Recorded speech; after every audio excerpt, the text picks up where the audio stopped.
So far in this course, I've focused on preparation, how to get ready for your SEO campaign, from picking the right keywords to selecting the right technology. In the next section, we'll get started, beginning with thinking about the content you're going to place onto your web pages.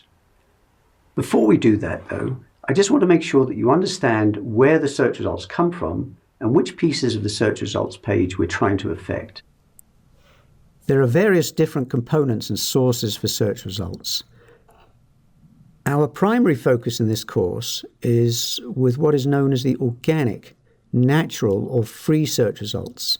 These are the results that the search engines collect by using search bots crawling the web, gathering data. Let's look at this page of search results and figure out what all the different pieces are. We'll look at Google, but the basic story is the same for all major search engines, that the search results page comprises various different things from different places. I searched for the term rabbit hutch and various things appeared. At the top on the right we have product results. This stuff actually comes from Google's shopping index, and all major search engines have similar types of results. If we click on the Shop for Rabbit Hutch on Google link, we'll be taken to another page with more shopping results.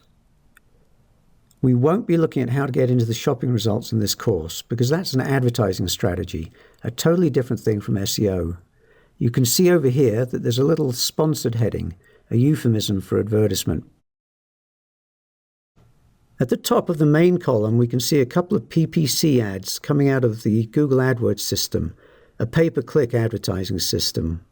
All the major search engines use pay-per-click advertising, so-called because advertisers are charged a fee when somebody clicks on the ad, not when the ad is displayed. And again, this is not what we're concerned with in this SEO course. Below the ads, we can see some image results. These images actually do come from the organic results index, search results coming from the primary search engine index created by search bots traveling around the web gathering information. If we click the images link, we see more images. When I discuss the image tag later in this course, I'll talk a little about how to get your images into this area. Over here on the right, we see more pay-per-click ads. This entire column is PPC ads from the AdWords system. These days, Google displays a little ad icon to denote that these are advertisements. Finally, as we get down the page, we see the full organic index results. This is traditionally, 10 search results, but in this case there are actually 9 for some reason. In fact, Google has recently moved away from always putting 10 organic results into the results page, and is also increasing the number of ads that may appear at the top of the page. There used to be a de facto limit of 3 ads at the top, though you may see more these days. However, in some cases the organic results may be pushed lower down. Let's search for pizza. We still have ads at the top of the page and down the right side, though no shopping results this time. But we have another couple of things. Firstly, you'll notice that we have local results. In fact, if I click this More Pizza link, we even go to a page that shows a map with pizza parlor locations.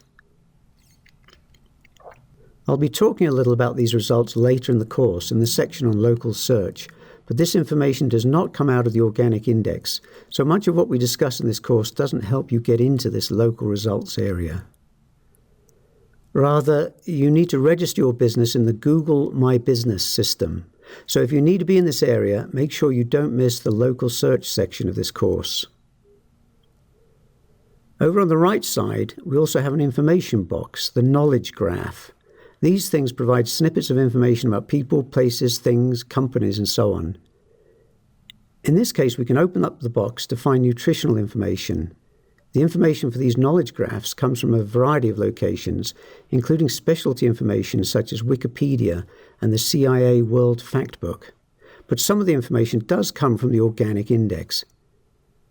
And in fact, in the lessons on structured data markup, I'll be explaining how you can feed information to the knowledge graph in some cases, at least information about yourself and your company.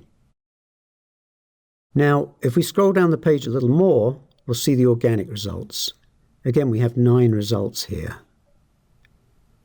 These down here also look like organic results, but notice this light separator line here. I think these results are actually coming out of Google's News Index. Here's an example of news results being fed into the top of the page.